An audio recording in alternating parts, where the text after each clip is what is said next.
Starting this Friday, April the 26th, and going to May 5th, the Manitoba Theatre for Young People will be presenting a show that deals with our connection to nature as told through the stories, oral histories, and traditions of Hawaiian and South Pacific people. MTYP has teamed up with the Honolulu Theatre for Youth to present a play called The Pakai We Bring. The original production introduces audiences to the native Hawaiian relationship that pa'akai, or salt. Traditionally, pa'akai is food, medicine, a sacrament, a treasured gift. The play follows a family with multiple generations of salt farmers on Kauai, mixing in ancient stories, hula, live music, original songs, and plenty of audience participation into a tasty potluck of performance, joyously served up with aloha. And joining me here in the Classic 107 studio to talk about the pa'akai we bring, I am joined once again by Sarah Flynn, who is an artistic associate with MTYP. Hey, Sarah, nice to have you here. Thanks for having me back. So before we get to the pa'akai we bring, I have to ask, MTYP presented Tetris back in March. How was it and how was it received? It was amazing. It was one of the most fun shows in the year and a half that I've been there. The energy of the audiences coming out after the show, these kids were just brimming with excitement, and sometimes the show just would go on because the kids just wanted to keep interacting with the actors on stage, and it was brilliant. That's excellent. And so on Friday, you start the run of the pa'akai we bring. Can you talk about the Honolulu Theatre for Youth? Who are they? So Honolulu Theatre for Youth, or HTY as we sometimes call them, are a children's theatre company based in Honolulu, Hawaii. They were founded in 1955, and so they're one of the oldest, most respected, well-known in the U.S.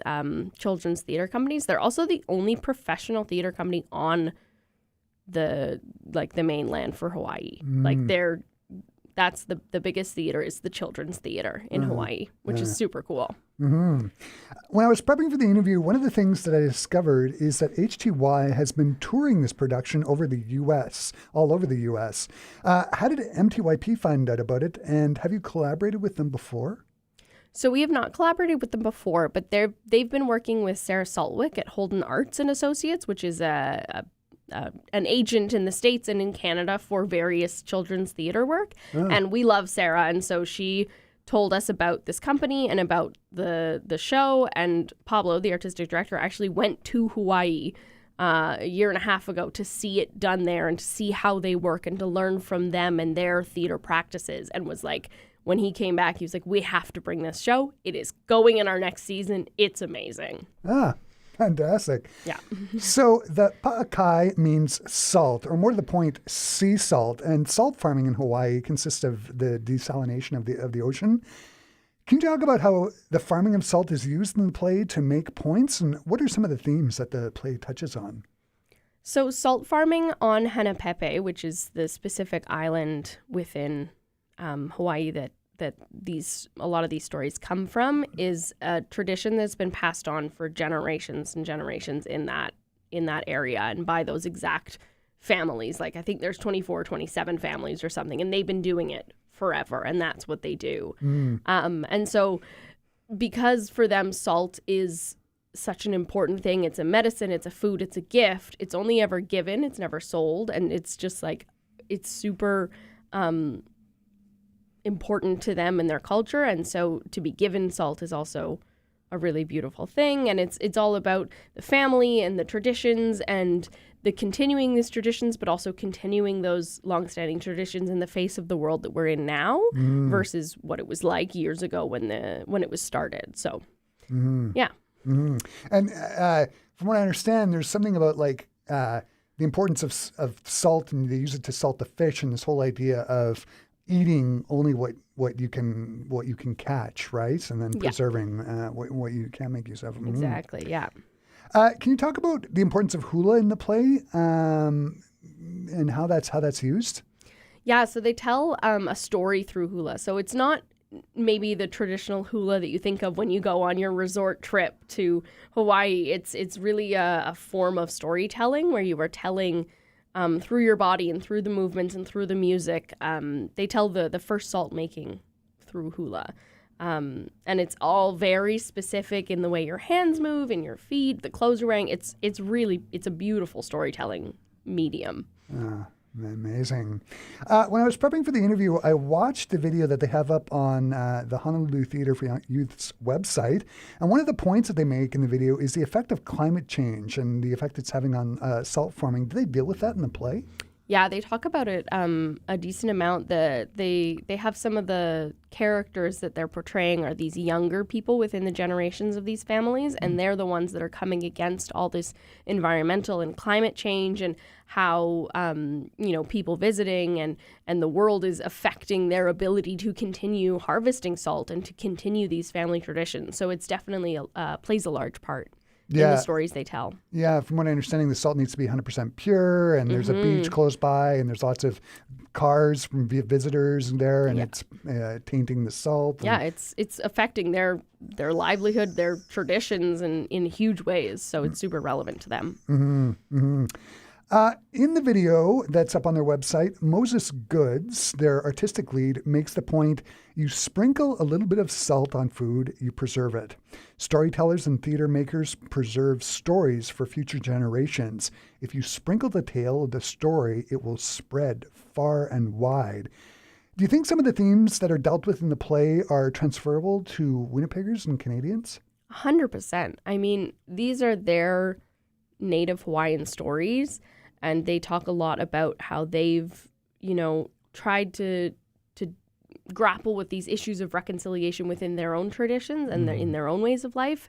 And I think that is always going to be transferable to here in a place where we're always working towards reconciliation. And that's such a hot topic issue of trying to figure out how to work together and how to move forward. And this show is sort of them being like, well, this is how we did it. And it might not be how you do it, but it's a view into that it's possible, right? That there are ways to do it, and that we can find paths through some of those more difficult times in life. And we have Moses Goods, actually, the artistic lead, is coming to Winnipeg for a week, and he'll be here for that, like the opening weekend, and we have a panel happening on Sunday. Oh, wow. With a couple of different Indigenous artists who specifically make work for young audiences. And so he'll be part of that panel and a couple other artists, and it's going to be really awesome. And for our Classic 107 listeners, Moses Goods, he's super insightful, and he's a really interesting guy. He's so cool. Guy to listen to, yeah. Yeah, I'm so excited to have him here. Yeah, and nothing but smiles. I mean, he lives in Hawaii. I mean, he's so lovely. He's so smart. He's so incredible at making art. I'm excited to see what he has to say. Absolutely. There's also some audience participation in the pa'akai we bring. Can you talk about that? How does the audience participate? One of the big ways that they participate is that throughout the show, the artist on stage will teach the audience some words and some song lyrics in Native Hawaiian, and so then they'll get to sing them back, and it becomes this whole back and forth repeating thing with the audience and the actors on stage. There's also original songs that are accompanied by ukuleles. How is music used in the play? Is it just there surely for entertainment, or are they using the songs to tell a story? The music is so woven into the piece that it's both background for scenes, it tells its own stories, it adds to the hula. It's all like another element that helps to tell all of the stories in a way. Oh, fantastic. Can you talk about how they portray salt and the salt pits in the play? My understanding is that they have their own set designers. Can you talk about what they use for costumes and sets? What's in the pa'akai we bring that way?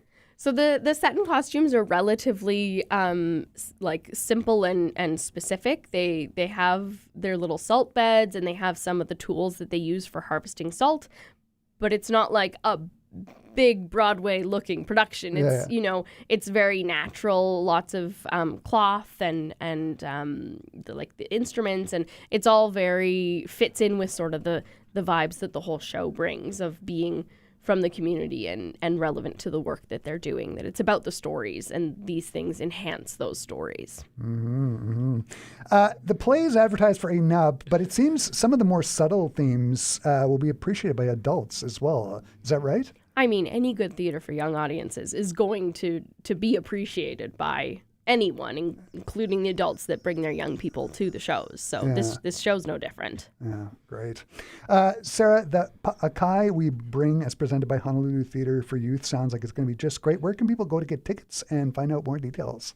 All the information is on our website, MTYP.ca, and you can always just come on down to the box office at the Forks and talk to us there, and we have all the information. Fantastic. Sarah, as always, this has just been so great to have you here again talking about MTYP's next presentation. The Pa'akai we bring sounds like it is going to be just great. Thanks for taking the time to stop by and talk to me today. Thanks for having me.